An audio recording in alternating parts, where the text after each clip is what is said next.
मैं सिर्फ नाम का मुजद्दी नहीं हूँ, हमें किबला आलम रहमतुल्लाह ताला अलैह से गुटी भी मुजद्दी मिली है।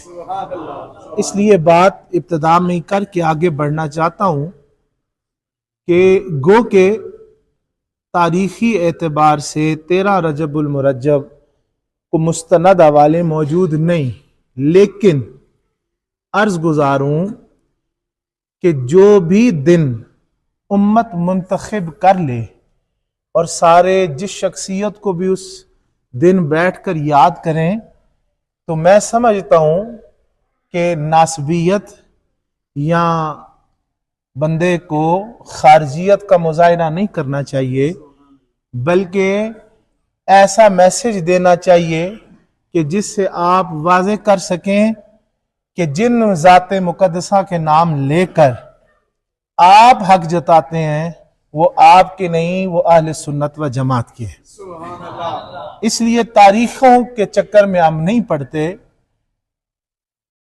हम निस्बतों के कायल हैं। हम हर साल, हर दिन, हर लम्हा, लोग 12 रबीउल अव्वल को मिलाद करते हैं, मेरे किबला आलम फरमाते थे हम हर सांस के साथ दुरूद व सलाम पेश करके मिलाद मनाते हैं। तो लिहाजा हमारे लिए तारीखें एतबार नहीं रखती।